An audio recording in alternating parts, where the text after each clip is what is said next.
A'udzubillahi minasyaitonirrajim. Bismillahirrahmanirrahim. Alhamdulillahirabbil alamin wa sallallahu ala Muhammadin wa alihi tahirin. Allahumma shalli. Qala Amirul Mu'minin Ali alaihissalam. Imam Ali alaihissalam, Amirul Mu'minin alaihissalam, di dalam kitab Nahjul Balaghah diriwayatkan Imam Ali alaihissalam di dalam hikmah yang ke-8 bersabda, "Ijabu li hadzal insan yanzuru bi syahmin wa yatakallamu bi lahmin wa yasma'u bi azmin wa yatanaffasu min kharmin." Diriwayatkan di dalam kitab Nahjul Balaghah hikmah yang ke-8 bahwa Imam Ali alaihissalam bersabda, "Ta'ajublah kalian, terheran-heranlah kalian pada manusia ini." yakni terheranlah kalian melihat manusia. Siapa saja, yakni manusia, mau manusia di depan kita, mau anak kecil, mau orang dewasa, mau orang tua, mau lelaki, mau wanita, sama saja. Yakni Imam Ali alaihissalam mengatakan terheranlah kalian dan takjublah kalian terhadap manusia. Mengapa? Mengapa Imam Ali alaihissalam mengatakan takjublah kita atau terheranlah kita melihat manusia? Beliau bersabda, yanzuru bisyahmin wa yatakallamu bilahmin wa yasma'u bi azmin wa yatanaffasu min kharmin. Dikatakan manusia melihat dengan lemak. Syahmun, yakni lemak atau minyak. Lemak atau minyak. Dikatakan takjublah kalian melihat manusia. Kenapa? Karena manusia itu melihat dengan perantara suatu lemak, dengan perantara suatu minyak. Ini satu. Yang kedua, wa yatakallamu bilahmih. Dan manusia berbicara dengan perantara daging. Manusia berbicara dengan perantara daging. Wa yasma'u bi azmin. Dan manusia mendengar dengan perantara tulang. Wa yatanaffasu min kharmin. Dan manusia bernapas dari lubang. Apa maksudnya ini? Ini manusia melihat dengan perantara lemak atau minyak. Manusia mendengar dengan perantara tulang. Manusia berbicara dengan perantara daging dan bernapas dari lubang. Itu maksudnya apa? Nah, dari sini kita melihat bahwa Amirul Mu'minin Imam Ali alaihissalam menyampaikan tentang alat-alat indera. Ini faedah yang pertama.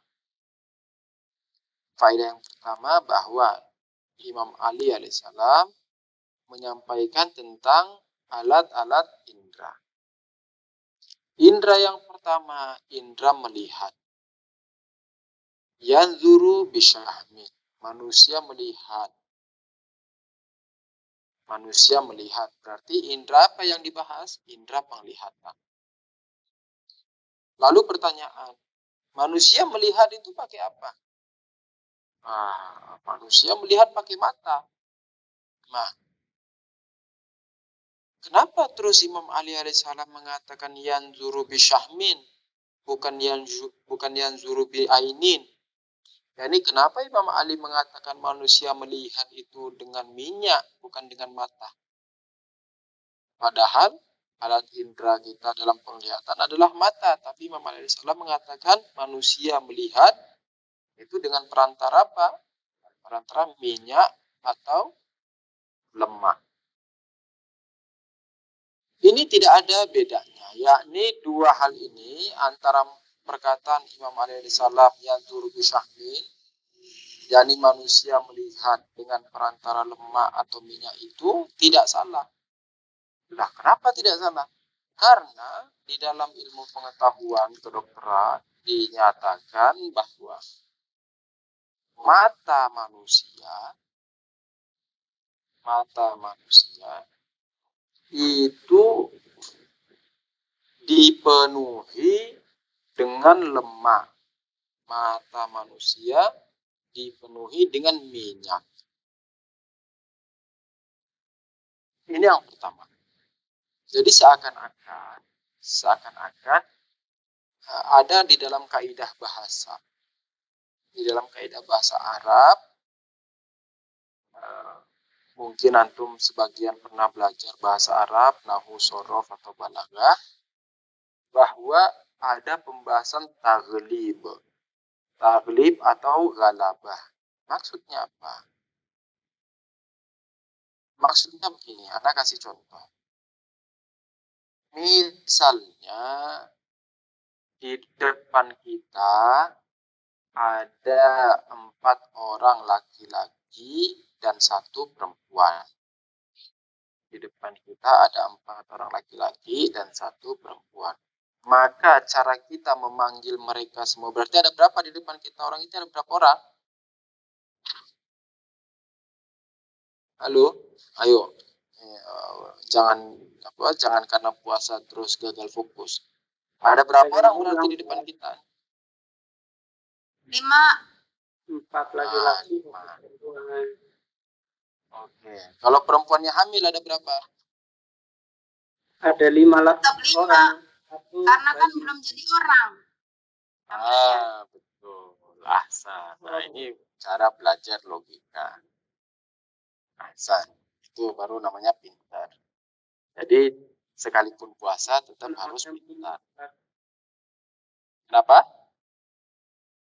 Ini bukti menyimak. Iya, ahsan. Bukan hanya bukti menyimak. Ada orang menyimak tapi tak paham. Ini sudah menyimak, paham pula, dan cerdas pula. Ahsantum buat antum semuanya. Oke. Nah, ada 4 lelaki dan 1 perempuan. Lalu bagaimana cara kita memanggil mereka? Kita mengatakan antum. Atau ini semua ini. Antum ini kan ada laki-laki, ada perempuan. Ana bilangnya antum. Kenapa begitu? Padahal antum itu jamak untuk lelaki, bukan jamak untuk perempuan. Jamak untuk perempuan itu antunna.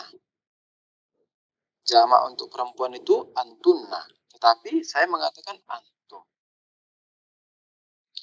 Dikatakan boleh. Di dalam bahasa Arab boleh demikian. Yakni sekalipun di antara majemuk itu, di antara sekumpulan itu ada perempuannya, kita tetap diperbolehkan memanggil antum.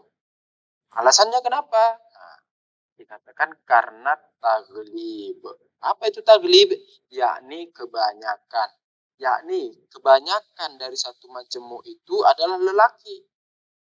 Maka karena kebanyakannya lelaki, kita boleh menggunakannya, sekalipun di situ ada perempuan, kita boleh menggunakannya dengan antum. Ini juga demikian. Jadi mata itu kan bukan hanya minyak ya.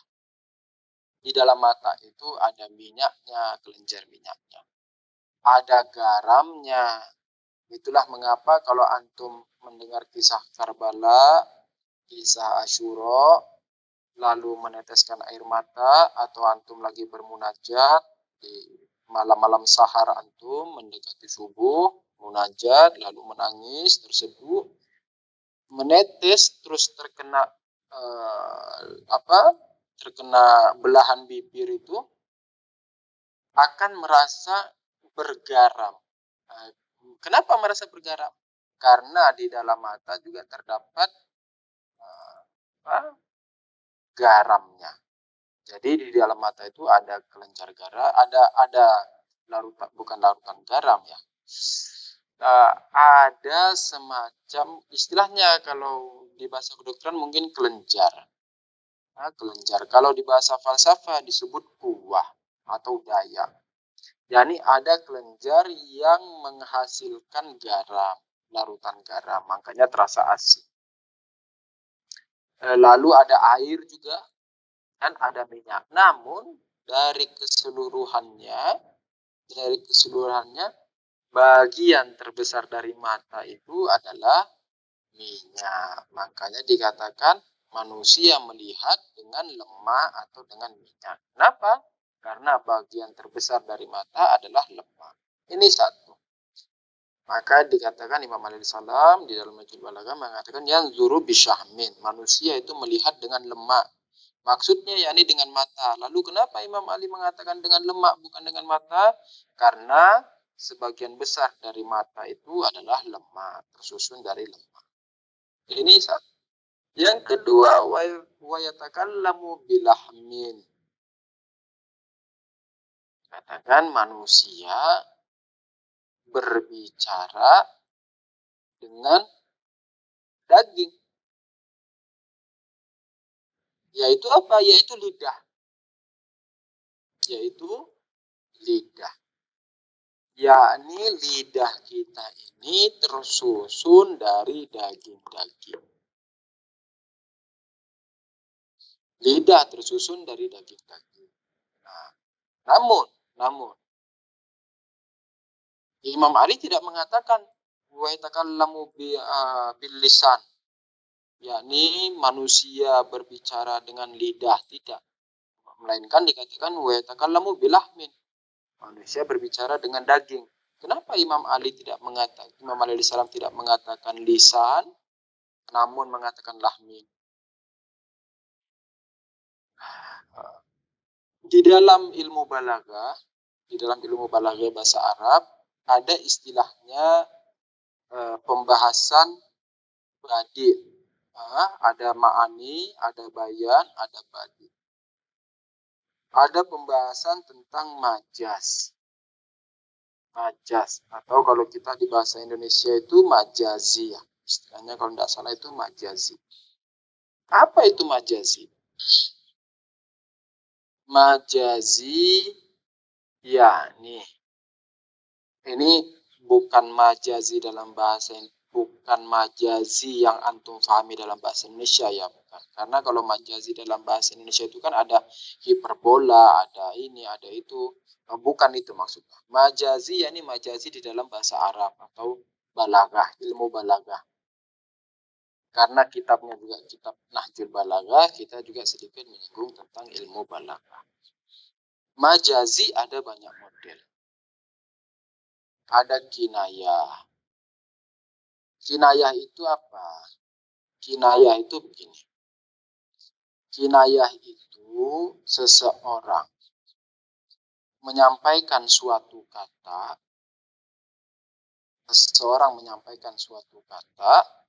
namun kata itu bermaksud untuk sesuatu yang lain selain maknanya sendiri. Dan tidak ada hubungan dengan, tidak ada persamaan dengan makna dirinya sendiri. Contohnya gimana? Contohnya gini. Air hujan. Contoh air hujan. Dengan dengan rumput. Contoh air hujan dengan rumput. Kalau seandainya saya mengatakan, wah rumput telah jatuh. Saya mengatakan, wah rumput telah jatuh. Maksudnya apa wah rumput telah jatuh? Maksudnya wah rumput telah jatuh itu bukan berarti rumput jatuh dari atas langit. Bukan. Melainkan yang saya maksud adalah air hujan yang turun dari atas langit. Lalu kenapa saya mengatakan rumput telah jatuh dari langit? Karena sekalipun antara rumput dan air hujan kan tidak ada persamaan makna itu. Tidak ada hubungan makna kan ya. Rumput maknanya sendiri, rumput yakni rumput itu. Air hujan juga maknanya sendiri, air hujan yang selalu antum rasain di Indonesia itu. Tidak ada singgungan makna dalam keduanya. Namun ketika air hujan jatuh dari langit,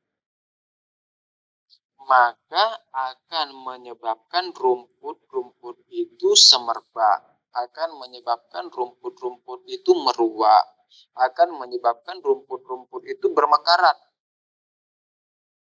Dengan kata lain, dengan ibarat lain, seakan-akan ketika saya melihat air hujan turun dari atas langit, seakan-akan saya sedang melihat rumput yang turun dari atas langit.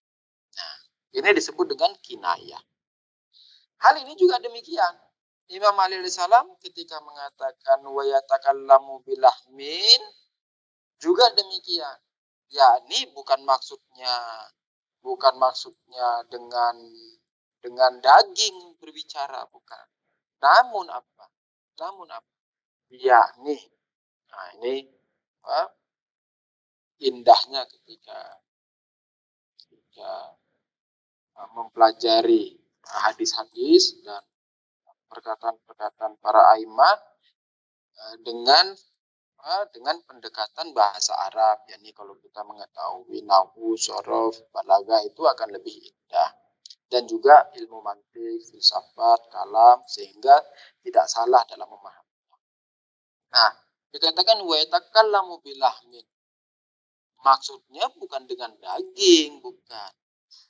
Maksudnya bukan manusia itu berbicara dengan perantara daging, bukan. Namun daging ini sebagai unsur penyusun dari lidah. Jadi manusia itu berbicaranya dengan lidah, dengan perantara lidah. Namun lidah ini tersusun dari daging-daging. Nah, sehingga istilahnya apa? Istilahnya dikatakan Imam Ali mengatakan wa yatakallamu bi lahmin ini yakni istilahnya di dalam ilmu balaghah, istilahnya itu iradu makan bilisani mayakun, yakni menyampaikan sesuatu yang dia itu merupakan masa lalunya untuk menjelaskan masa depannya. Nah, itu contohnya gimana? Contohnya misalnya contoh yang efektif itu gini. Contoh yang efektif itu antum misalnya ngelihat ada perempuan lagi hamil ya, contoh istri antum lagi hamil, atau saudari antum lagi hamil. Di dalam kehamilannya itu kan ada potensi untuk menjadi seorang manusia. Sekalipun sekarang belum manusia, tapi ketika lahir kan sudah menjadi manusia. Nah, lalu antum mengatakan apa? Nah, contohnya, antum mengatakan ini, wah, kamu bersyukur ya, bilang ke adik antum atau ke istri antum atau ke siapa, ke teman antum yang laki-laki misalnya karena istrinya hamil. Antum mengatakan, wah, kamu beruntung ya, kamu akan kamu akan diselamatkan oleh seorang yang alim. Maksudnya diselamatkan oleh seorang yang alim itu apa? Yakni nanti anaknya itu akan menjadi anak yang alim, akan menjadi manusia yang alim. Loh, sekarang belum alim? Iya, sekarang belum alim. Tapi antum sudah mengatakan itu? Enggak apa-apa. Ini istilahnya kinayah. Nah, makanya kita katakan, wah, kamu beruntung ya, akan diselamatkan orang yang alim. Loh, sekarang belum alim? Iya, sekarang belum alim. Tapi namanya kinayah. Begitu juga wa yatakallamu bilahmin.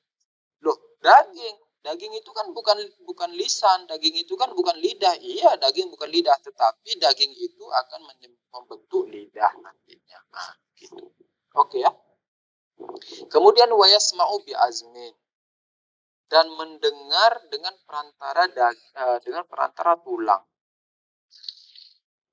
Antum masih ingat kan pelajaran biologi dulunya ketika antum belajar biologi, bahwa manusia itu mendengar dengan gendang telinga. Manusia mendengar dengan gendang telinga. Istilahnya dalam bahasa Arab disebut simah. Simah yakni gendang telinga. Lalu kenapa Imam Ali mengatakan dengan tulang? Apa hubungannya tulang dengan gendang telinga? Nah, proses pendengaran di dalam ilmu kedokteran dan di dalam TPB, TPB itu ya ilmu kesehatan, seperti yang disampaikan oleh Syekh Isyraq, Ibnu Sina dan lain-lainnya. Ini ketika mereka membahas tentang pendengaran itu, mereka mengatakan mendengar itu gimana? Mendengar itu yakni ketika kita mengeluarkan suara A misalnya, maka suara kita ini akan menghantam gelombang udara yang ada di depan kita. Misalnya kita mengatakan A. Nah, A-nya kita ini, keluarnya suara A dari mulut kita ini akan menghantam gelombang udara yang di depan. Gelombang udara yang di depan itu nanti yang akan sampai ke gendang telinga kita. Istilahnya disebut tamawuj. Tamawuj yakni apa? Yakni seperti gelombang-gelombang. Contohnya gini nih, kalau Syekh Isyraq enak banget jelasinnya. Syekh Isyraq tuh bilangnya gini. Antum mau tahu gimana proses pendengaran tuh? Nah, antum misalnya punya satu kolam air satu kolam, lalu antum cemplungin satu biji batu kecil, plung gitu ke tengah. Nanti antum akan melihat dari satu cemplungan itu, antum akan melihat efek gelombang yang saling bersambutan sampai menuju ke ujung. Bisa dibayangin enggak nih? Halo? Bisa dibayangin? Bisa. Jadi ketika kita nyemplung,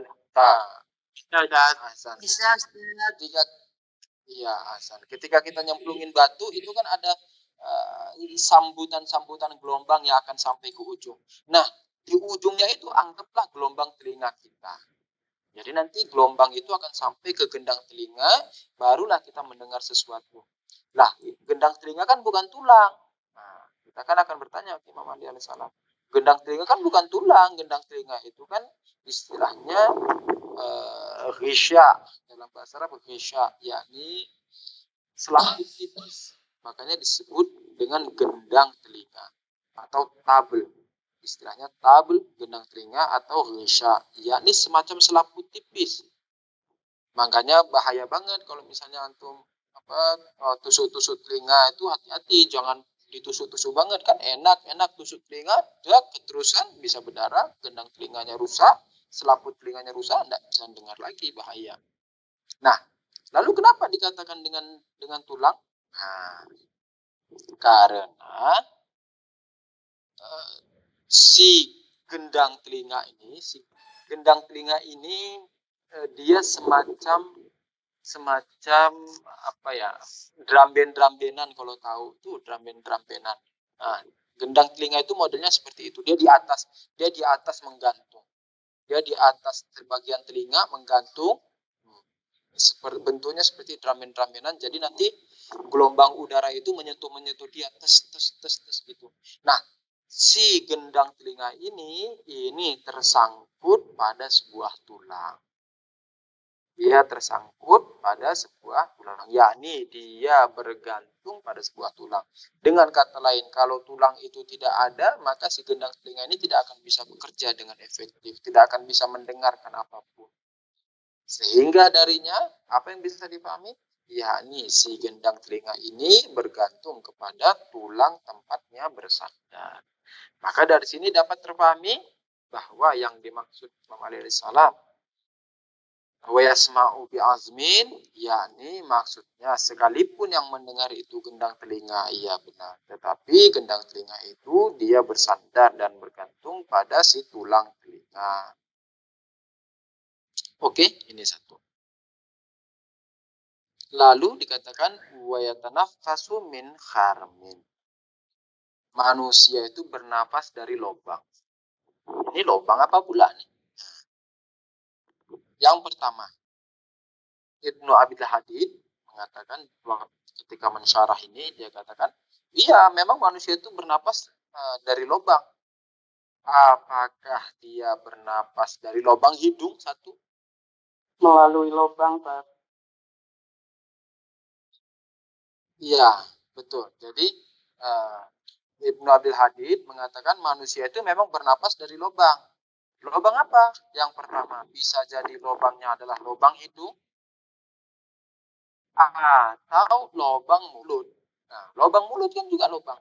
Jadi mau lubang hidung ataupun lubang mulut, manusia tetap akan bernafas. Makanya ketika kita menutup hidung, kita tetap bisa bernafas kan itu dari mulut. Tetapi ajib, orang tidak akan mampu bernapas lama dengan mulut. Yani antum coba tes seberapa kuat antum bernafas dari mulut. Yani hidungnya ditutup, seberapa mampu antum bernapas dari mulut. Besok-besok mulutnya kering, pecah-pecah. Kan gitu. Jadi kalau Ibnu Abdul Hadid mengatakan wa tanafasu min kharmin bisa jadi dari mulut, bisa jadi dari hidung, kalau kita mengatakan tidak.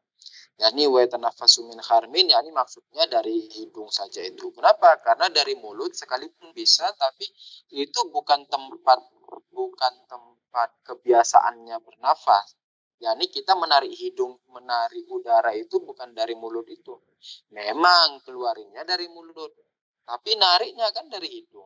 Jadi asli pernafasan itu kan dari hidung. Nah, oke. Jadi jabu lihatan insan yang zuru bifahmin wa yatakallamu bilahmin wa yasma'u biazmin wa yatanaffasu min kharmin. Imam Ali Salam mengatakan dalam kitab Najm Balaghah mengatakan, takjublah kalian, terheranlah kalian kepada manusia. Kenapa? Karena manusia melihat dengan lemak. Yani dengan perantara lemak dia melihat, dan dengan perantara daging dia berbicara, dan dengan perantara tulang dia mendengar, dan dengan perantara dan dengan perantara lubang dia bernapas. Di sini ada satu manfaat lain yang kita bisa dapat.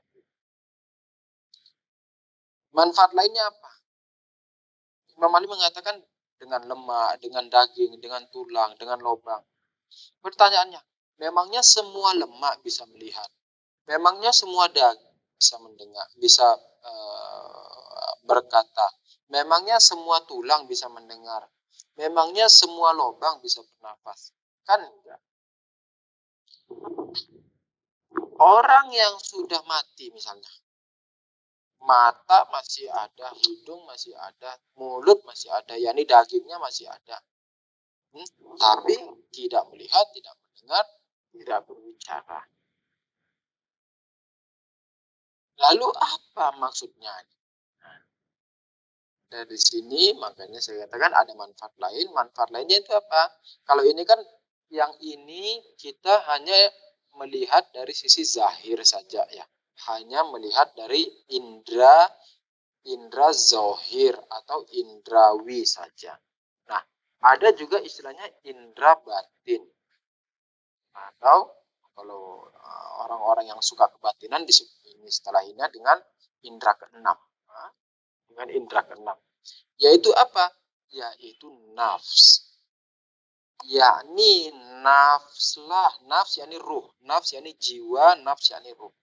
Yakni sesungguhnya ruhlah yang bernafas, ruhlah yang berbicara, ruhlah yang mendengar, ruhlah yang melihat.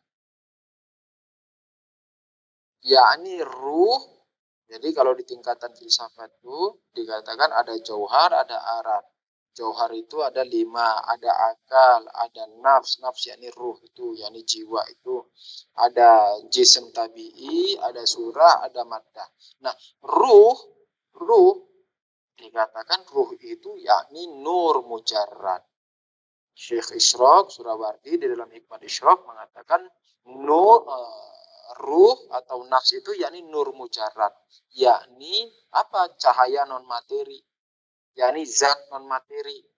Nah, ketika dia zat non materi, maka secara zat dia lebih kuat daripada hal-hal yang materi. Yakni apa hal yang materi? Yakni mata, hidung, telinga, mulut, itu kan materi.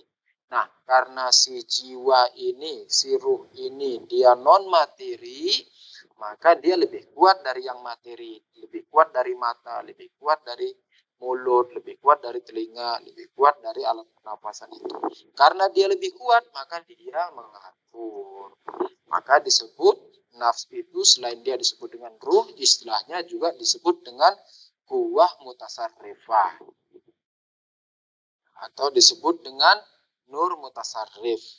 Nur mutasarrif itu yakni apa? Jauhar mutasarrif. Yakni apa? Yakni jauhar atau ruh atau zat yang mengendalikan alat-alat indera kita ini semua.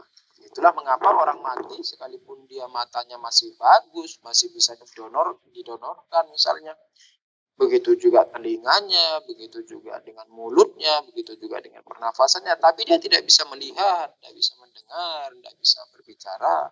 Kenapa? Karena nafsnya, yakni ruhnya itu sudah lepas dari badan. Sekalipun tidak terpisah secara mutlak ya. Kita tidak mengatakan terpisah secara mutlak. Karena nanti akan dibahas di dalam pembahasan filsafat, dikatakan bahwa sampai hari kiamat nanti, ruh itu tetap akan ada hubungan dengan badannya. Namun kita mengatakan dia sudah terpisah. Yakni sudah ikatannya itu sudah lemah dengan badan. Oke, saya kira cukup demikian untuk pembahasan hari ini. Ini malam Jumat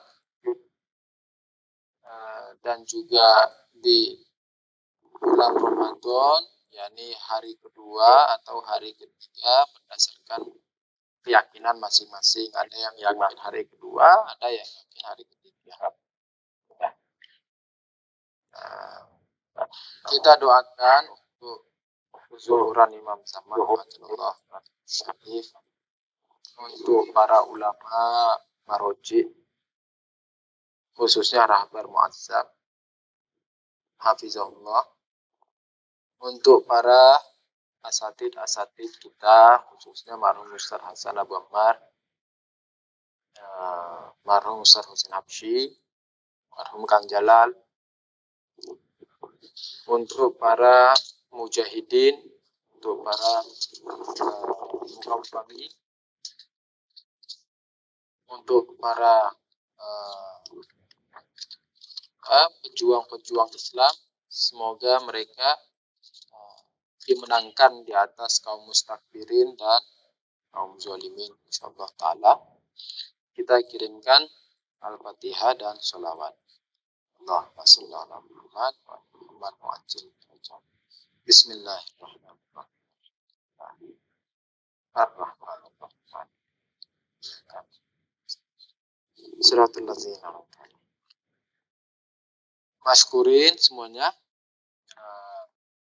Kalau ada yang mau nanya, satu soal saja karena saya masih ada kelas. Tanya Ustaz. Fadol, rekamannya dimatiin aja.